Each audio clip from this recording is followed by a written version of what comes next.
Okay. So when we're engaging with the sheep, typically we want to be synced up with them, like with like same way that they would do for me in a family relationship.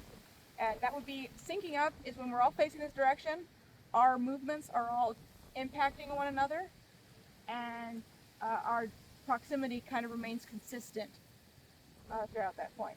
So, for example, if I was to engage them right now and had a conversation, I wouldn't walk straight at them because even though we've got these bubbles around us, those the way that they move, they can't turn on a dime, right? And so my body language should not be able to turn on a dime either. So if I want to turn in their direction and sync up with them, going in the same direction, I would walk into a circle, right then, right? And that would sync up with them.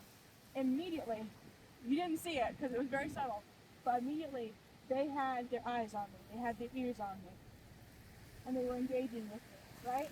And they were both okay with that connection, with me trying to sync up with them. But I sit closer to them.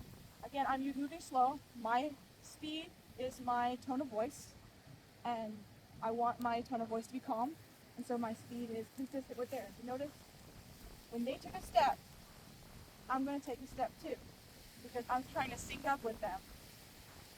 They would do the exact same thing if they were trying to sync up with me. And they're actually kind of happy about this right now, which is kind of funny. Again, you can't tell, but it's really super subtle behavior. We're all together, and that's good. It gives them confidence. They bring in happiness. Now, did you notice that Puddle Pet turned in this direction? That was a very confident bowl move. She's putting herself in front of me, but she's at the side. Notice that from me. I'm facing her, right? That is engaging, but she's asking for a tickle. So I'm going to give her a little bit of a tickle. Yeah, you love you, know. But another thing that I noticed, because they have panoramic vision, they're noticing a whole lot more in the environment than that little screen can pick up, okay? So the fact that she's aiming in this direction is very significant because right over here off screen, we have a truck that's kind of rumbling, right?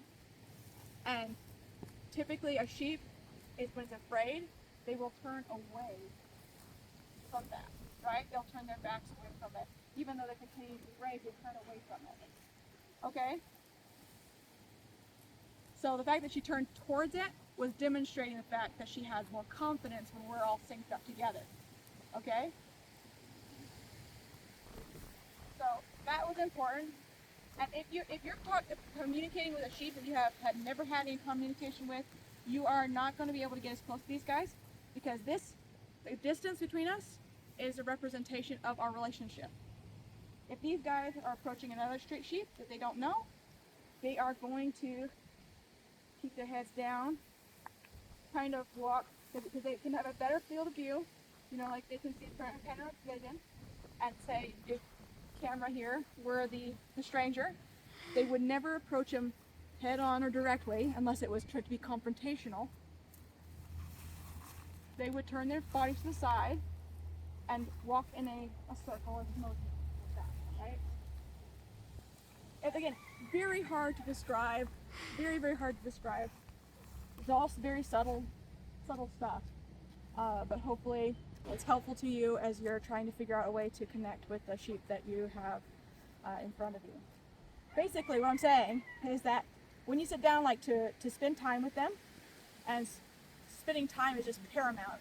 The amount of time we spend with these animals creates that relationship and allows us to get closer to them, okay? Because it creates a familiarity. And they're very responsive to familiarity. So while you're sitting there reading your book to try in her presence and her company to try to get that sense of familiarity going, make sure that your body is turned to the side of her position, her body. Okay?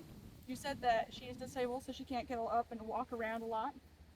So you're going to be sitting parallel to her body with your own at a respectful distance from her so that she feels safe, she feels comfortable, you can build that relationship, and you don't have to worry about frightening her or anything like that. And being parallel with her, that speaks to her. That will change the dynamic. Okay? So you don't sit down reading like towards her or something, like you're trying to, stalk her or something. You stay parallel to her body. Okay? It has significance. It has meaning. But that's what I would say. That's where you should start. And thank you.